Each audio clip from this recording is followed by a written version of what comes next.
시편은 원어로 세페르 테힐림, 세페르라는 것은 책이란 뜻이고 테힐림이라는 건 찬양입니다. 즉 찬양의 책이라는 뜻이 바로 시편입니다. 시편은 한마디로 찬송가인 것입니다. 우리 신앙의 최종 결론은 찬양입니다. 기도하고 응답받으면 찬송이 나옵니다. 그리고 하나님은 우리가 황소를 바치는 것보다 찬송을 받으시기를 더 기뻐하신다라고 시편 69편에 기록되어 있습니다. 오늘 본문 시편 2편은 대표적인 메시아 시입니다. 오늘 본문 시편 2편은 사무엘하 7장에 나오는 나단 선지자의 메시아 예언, 나단 선지자의 다윗 왕조가 영원하리라는 그 확실한 언약의 말씀과 같은 내용입니다. 사무엘하 7장을 같이 한번 보실까요? 같이 봉독합시다. 내 수완이 차서 내 조상들과 함께 누울 때에 내가 내 몸에서 날 내실을 내 뒤에 세워 그의 나라를 견고하게 하리라. 그는 내 이름을 위하여 집을 건축할 것이요 나는 그의 나라 왕위를 영원히 견고하게 하리라. 문자적으로 그 시는 다윗의 아들 솔로몬을 가리키지만 궁극적으로는 다윗의 자손으로 오시는 메시아 예수 그리스도를 상징하는 말씀입니다. 다윗 왕국은 솔로몬 사후에 남북 왕조로 분열됩니다. 북왕조 이스라엘은 아수르에 망하고 남왕조 유다 왕국은 바벨론에 멸망당했기 때문에 영원하다 할 수 없습니다. 결국 영원한 견고하게 완성은 예수 그리스도, 바로 메시아로 오신 예수 그리스도로부터 완전히 이 약속이 성취되는 것입니다.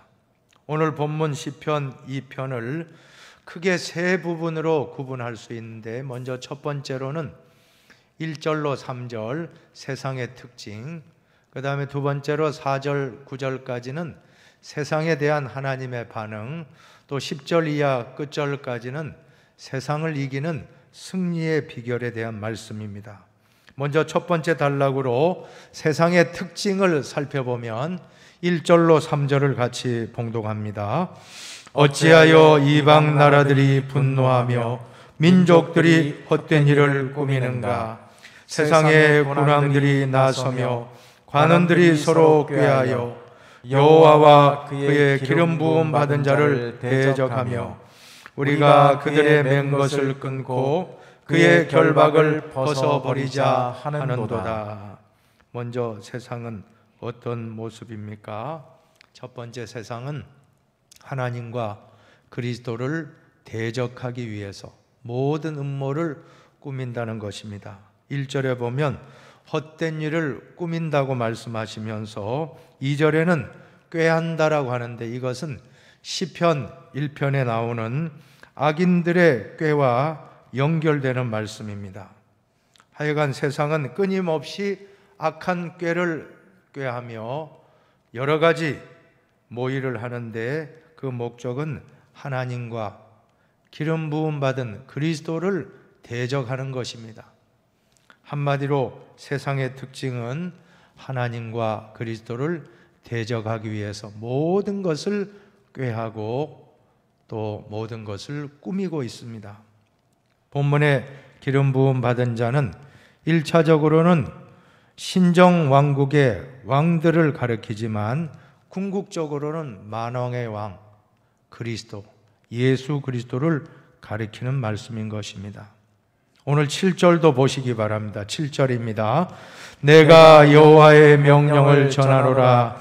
여호와께서 내게 이르시되 너는 내 아들이라. 오늘 내가 너를 낳았도다. 아들이란 말씀이 역시 예수 그리스도를 상징하는 말씀입니다. 마태복음 3장 17절에 보면 하늘로부터 소리가 있어 말씀하시되 이는 내 사랑하는 아들이요 내 기뻐하는 자라 하시니라. 예수님이 요단강에서 세례 요한으로부터 세례받고 올라오실 때 성령이 비둘기와 같이 강림하며 하늘에서 이와 같은 소리가 들렸다라고 했습니다. 바로 예수님이 하나님의 아들, 바로 그분이시다. 오늘 우리는 성경을 해석할 때에 가장 중요한 해석 방법, 여러분이 성경을 보실 때 항상 기억하십시오.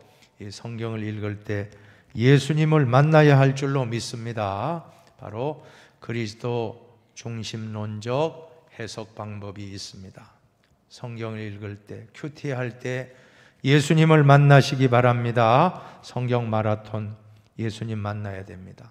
설교자의 중심 주제도 예수 그리스도를 전해야 되는 것입니다. 우리가 예배를 드릴 때도 예수님을 만나야 합니다. 성도 간에 소그룹에 모였을 때도 예수님을 만나야 합니다. 두세 사람이 내 이름으로 모인 곳에는 나도 그들 중에 있느니라고 말씀했기 때문입니다. 더 나아가서 가정에서도 예수님, 직장에서, 사업장에서, 삶 속에서 우리가 만나야 될 분은 예수님인 줄로 믿습니다. 자, 그런데 세상의 특징이 무엇이라고 했습니까? 그리스도를 대적한다는 것입니다.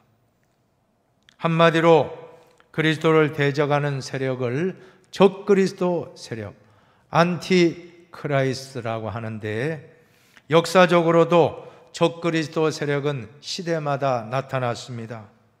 수리아의 왕 안티오쿠스 2세 에피파네스라고 하는 사람이 그러했고, 로마의 네로 황제가 얼마나 기독교를 또 핍박했습니까? 마르크스의 공산주의 사상, 일제의 군국주의 신사참배 강요, 북한의 김일성, 김정일 우상 숭배, 김정은이까지 이어져 내려가고 있습니다.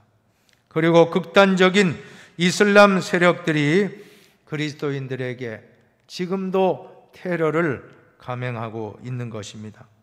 오고 오는 세대 적그리스도의 세력은 계속적으로 출현해 왔던 것입니다.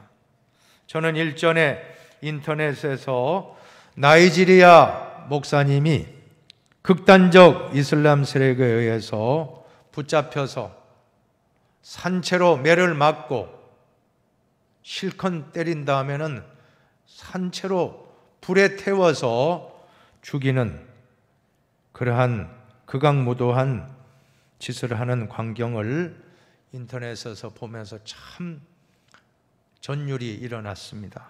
근데 그 목사님 한 분은 죽어가면서도 저들을 용서해 달라고 기도하며 돌아가시는 것입니다. 마치 스데반과 같은 모습입니다. 21세기 현대 지구촌 곳곳에서도 예수를 믿는다는 한 가지 이유 때문에 정말로 많은 박해를 당하고 순교당하는 분도 계시다 하는 사실입니다. 그런데 적그리스도들이 외치는 선전구호가 무엇입니까? 3절에 잘 나옵니다. 3절을 같이 보세요. 우리가 그들의 맨 것을 끊고 그의 결박을 벗어버리자 하는도다. 맨 것과 결박은 무엇을 가리킵니까? 시편 1편과 시편 2편은 똑같은 그런 말씀입니다. 전편과 후편으로 보는 분도 있는데 1편에서 복 있는 사람은 여호와 율법을 즐거워하여 그의 율법을 주야로 묵상한다라고 했는데 2편에도 마지막 부분에 복이 있도다라고 복으로 복 있는 사람으로 또 끝납니다. 그래서 두 편의 시가 아니라 한 편으로 보기도 하는데, 자, 그렇다면 맨 것과 결박은 무엇을 가리킵니까? 시편 1편 2절에 나오는 여호와의 율법, 즉 하나님의 말씀이라는 것입니다. 세상의 적그리스도 세력의 모토는 하나님의 말씀을 끊어버리자, 말씀의 속박에서 자유하라, 이렇게 미혹해 오는 것입니다. 성경에 보면 왜 그렇게 하라 하지 말라는 말씀이 많습니까? 그래서 때로는 성경이 나를 속박하는 것처럼 생각하는 분도 있다는 것입니다. 그래서인지 사탄 마귀는 이 속박, 성경이 나를 매이게 하고 성경이 나를 속박하는 것으로부터 벗어나서 네 마음대로 살라 하는 그런 주장을 오늘 본문에서 하는 것입니다. 한 가지 예로서 동성애 문제가 참 심각하지 않습니까? 만약 동성애를 소수자 인권을 보호한다라고 해서 그것을 인정하게 된다라고 하면 그 다음부터는 성경에 나오는 소돔과 고모라 성이 망한 이유가 동성애 때문에 망했는데 그 성경 구절을 우리는 거부하게 되는 그런 일이 나타나고 마는 것입니다. 성경 말씀은 고리타분하고 낡은 주장이고 동성애를 찬성하는 사람은 더 현대적이고 더 지식인이 된다라고 거짓으로 지금 사탄 마귀가 선동하고 있는 것입니다.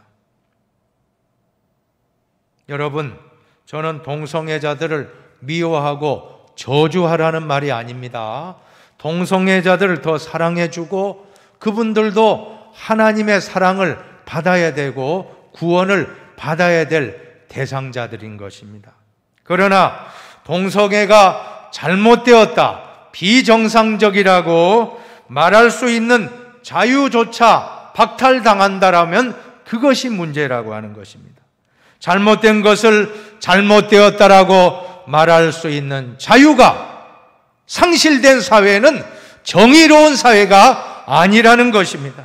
만약 차별금지법이 국회에 통과된다라고 하면 제가 오늘 이 설교를 할 때 이 설교를 듣는 분들 가운데 그럴 분은 없겠지만 만약 나에게 고발을 해서 왜 동성애를 반대하는 설교를 했소라고 한다라고 할 때 저는 벌금을 물고 감옥에 가야 된다라고 하면 이 사회가 정의로운 사회가 아니라는 것입니다. 더 심각한 역차별이 아니고 무엇이겠습니까? 제 문제가 아니고 더 큰 문제는 하나님의 말씀이 고리타분하고 시대에 뒤떨어진 말씀이다라는 이러한 생각이 사람들을 지배한다라고 하면 그때부터 우리는 희망이 없다라고 하는 것입니다. 사탄은 성경의 속박에서 벗어나라는 이 전략 전술로 오늘도 매이지 마라, 벗어나라고 얼마나 지금 작전을 짜고 있습니까? 여러분, 속박이 아닙니다. 가장 안전하고 형통한 길인 것입니다. 새가 하늘을 공중을 벗어날 수 없고 물고기가 물을 벗어날 수 없듯이 우리 인간도 하나님의 말씀을 벗어나면 그때부터 우리는 죽음인 것입니다. 하나님의 말씀을 벗어나서 제멋대로 비정상적인 성생활을 하다가 에이즈라고 하는 후천석 면역 결핍증, 지금 이 코로나도 면역력이 얼마나 중요합니까? 면역이 강한 분은 왔다가도 다 떠나가요. 면역이 약할 때 감기도 오고, 그 감기 바이러스 원리는 같잖아요. 좀 독한, 지금 아주 독한 놈이 그 코로나 바이러스도 변이종인데, 여러분, 면역이 없다면 우리는 다 죽습니다. 면역이 있기 때문에 지금 우리는 건강한데, 면역이 결핍되는 병, 에이즈라고 하는 그 병을 치료제 없습니다. 치료제 개발 못했습니다. 단지 그 병을 멈추는 정도지 절대 치료제는 없어요. 하나님의 진노의 심판의 메시지가 있는 것입니다. 창조 질서를 파괴하는 자는 하나님의 진노를 당하고 말았던 것입니다. 하나님의 말씀은 마치 열차의 선로와 같습니다. 인생의 열차를 타고 항해하실 때 선로를 벗어나면 안 될 줄로 믿습니다. 주의 말씀은 내 발의 등이요 내 길의 빛이니이다. 군대 생활 하실 때 최전방에 가보시면 지뢰밭이 있고 역삼각형 빨간색 노란 글씨로 빨간 표지판에 빨간 바탕에 노란색으로 지뢰지대 하면 그 옆에는 길이 아니면 가지 마라 라고 적혀 있습니다. 군인들이 무시하고 그냥 지뢰밭에 들어갔다가 사고를 당하는 일이 꼭 한 건씩 있다라고 하는 것입니다. 이것은 용기가 아닙니다. 나는 괜찮아. 나는 이 전방을 너무 잘 알기 때문에 나는 다 이 지뢰지대 확인했다고 하면서 마음껏 다니다가 지뢰 밟으면 큰 사고를 당하는 것인데, 이것은 용기가 아니고 만용입니다. 객기입니다. 여러분, 우리는 길이 아니면 가지를 마라. 우리 그리스도인들도 영적인 군사인 줄로 믿으시기 바랍니다. 하나님은 우리에게 명하십니다. 길이 아니면 가지를 마라. 세상에는 도처에 지뢰밭들이 다 심겨져 있는데 우리가 마냥 그냥 내 생각대로 걸어가다 보면 우리는 꽝 하고 지뢰를 밟고 말 것입니다. 항상 말씀의 등불을 켜서 말씀을 비추어서 걸어갑시다. 말씀의 선로를 잘 따라가면 안전하고 형통한 길로 걸어가게 될 줄로 믿습니다. 그 점을 너무나도 사탄이 알기 때문에 끊임없이 말씀의 선로에서 벗어나라. 그것이 자유하는 길이다. 왜 속박받는 삶을 사느냐? 할 것 다 하면서 우리 살자라고 그렇게 유혹하고 있다는 것입니다. 마귀는 생각으로 역사합니다. 말씀이 나를 속박한다라고 언제나 이렇게 생각을 통해서 마귀는 역사하는데, 가룟 유다를 시험할 때도 생각으로 시험했다고 했습니다. 예수를 팔려는 생각을 넣었더라. 요한복음 13장 2절에 나오지 않습니까? 우리가 승리하기 위해서는 언제나 우리 생각 속에 말씀으로 채우시기를 바랍니다. 말씀으로 충만하여 마귀의 생각을 물리쳐야 될 줄로 믿습니다. 두 번째로 세상에 대한 하나님의 두 가지 반응이 나오는데, 첫째는 감정의 반응입니다. 하나님이 세상의 대적자를 보시면서 비웃으셨다. 4절에 보세요. 4절 말씀. 하늘에 계신 이가 웃으시며 주께서 그들을 비웃으시리로다. 하늘에 계신 분은 바로 하나님이시고, 하나님이 대적자들을 보시면서 웃으셨다. 그것은 무슨 뜻입니까? 아무리 하나님을 대적하고 말씀을 없애려고 한다 할지라도 그 사실은 웃음으로 하나님은 가소롭게 여기신다라고 하는 것입니다. 서유기라는 작품에 보면 손오공이가 날고 기다가도 나중에 가보니까 부처님 손바닥에 있었다 하는 그런 말씀이 이야기가 나오는데, 이것은 우리가 아무리 날고 긴다 할지라도 하나님 손아귀에 다 있는 것입니다. 사랑하는 여러분, 세상에 아무리 하나님을 대적하고 그리스도를 대적한다 할지라도 가소로운 일인 것입니다. 우리가 너무나도 기가 막힌 일을 당하면 어떻습니까? 화도 나지 않고 헛웃음이 나오지 않습니까? 바로 그렇습니다. 하나님도 웃으신다라고 말씀하십니다. 적그리스도 세력이 나타나서 아무리 하나님의 말씀을 없애려고 시도한다고 할지라도 하나님의 말씀은 영원합니다. 초대교회 당시 10대 박해가 있었는데 마지막 10번째 박해가 로마의 디오클레시안 황제의 박해인데 주 284년에서 주 305년까지 철저하게 기독교를 핍박했습니다. 교회 문을 닫게 하고 성경을 불태웠습니다. 믿는 자들을 잡아 가두고 죽였습니다.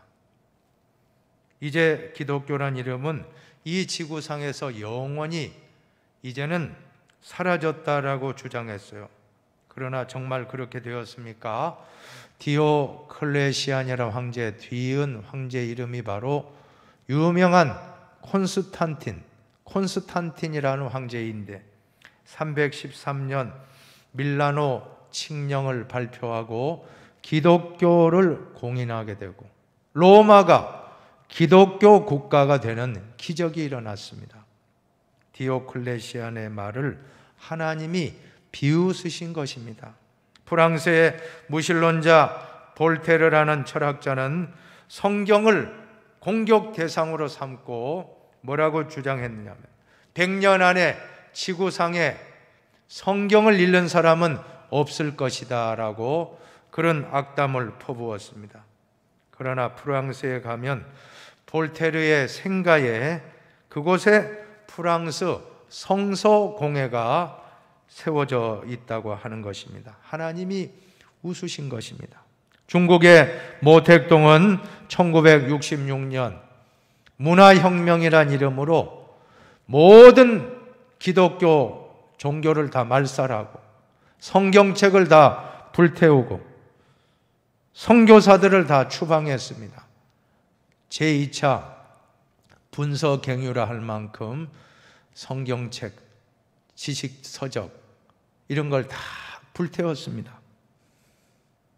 그러나 개방이 되고 나니까 30년 만에 중공이 개방되었을 때 가정교회, 처소교회에서 1억 명의 신자가 존재했다는 걸 볼 때 하나님이 비웃으신 것입니다.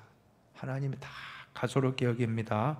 인간의 모든 사상을 무력화시키는 하나님의 말씀인 것입니다.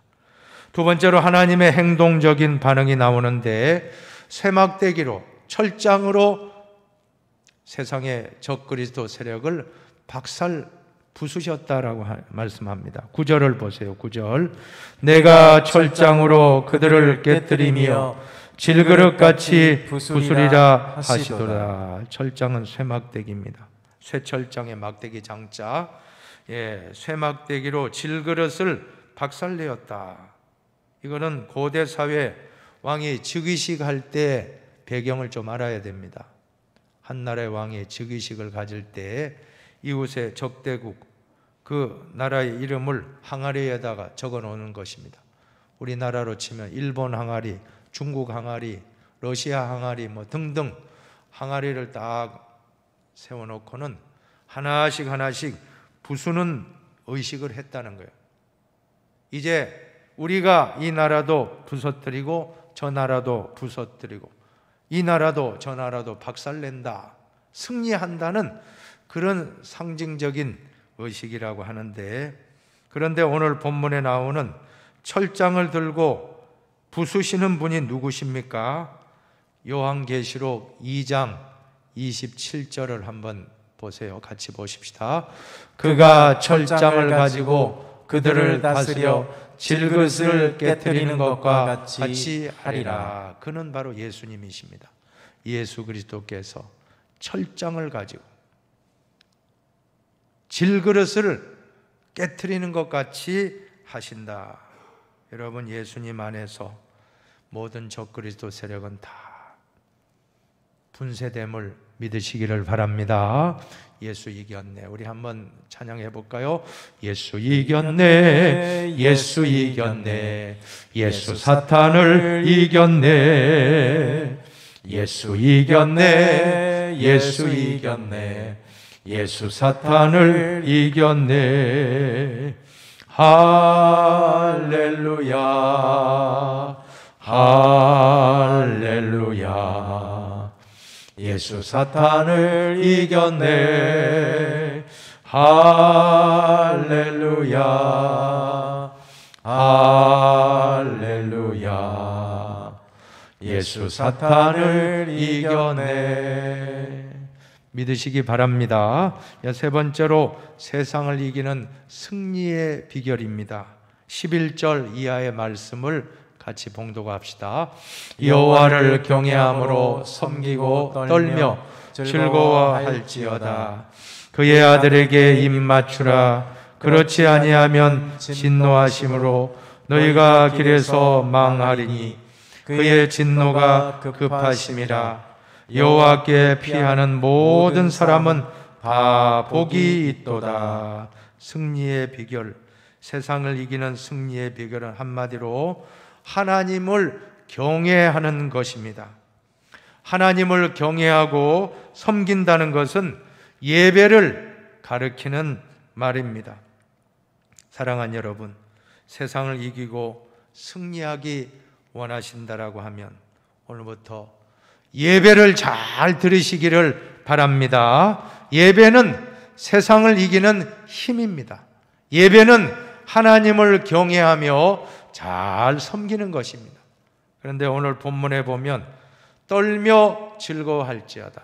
예배 드릴 때 두 가지. 첫 번째, 두렵고 떨리는 마음으로 예배 드리시기를 바랍니다. 예배를 소홀하게 하면 안 됩니다. 엘리의 두 아들 홈니와 비느하스는 예배를 너무 가볍게 여기다가 망하고 말았습니다. 예배는 신령과 진정으로 두렵고 떨리는 마음으로 드리시기를 바랍니다. 오직 여호와는 그 성전에 계시니 온 땅은 그 앞에서 잠잠할지니라 하시니라. 늘 두려운 마음으로 이곳에 오실 때마다 늘 두려운 마음으로 하나님께 나오는 그러한 성도, 하나님이 기뻐 받으실 줄로 믿습니다. 그런데 예배에는 두려움과 떨림만 있는 것이 아닙니다. 두 번째 요소는 예배에는 반드시 즐거움, 기쁨과 희락이 있다라고 하는 것입니다. 우리 장로교 예배의 특징은 경건하고 엄숙하다는 것이 참 특징 아닙니까? 그러나 너무 경건하면 안 됩니다. 예배의 본질은 기쁨과 즐거움인 것입니다.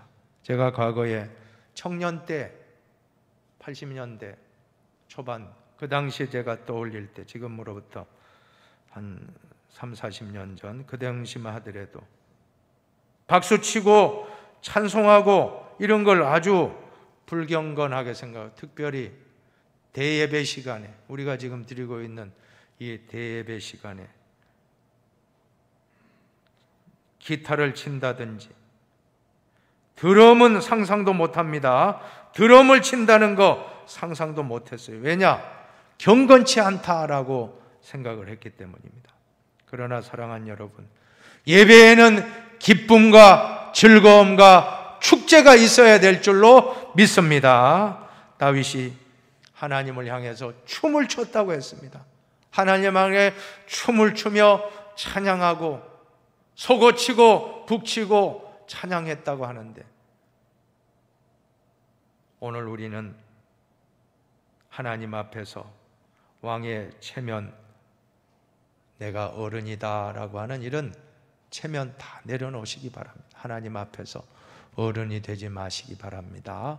하나님 앞에서 우리는 어린아이와 같은, 다윗과 같은 마음으로 찬양하고 예배드릴 때 하나님이 우리의 예배를 받아주실 줄로 믿습니다. 예배의 양면성이 있습니다. 하나는 두렵고 떨림으로 드리라.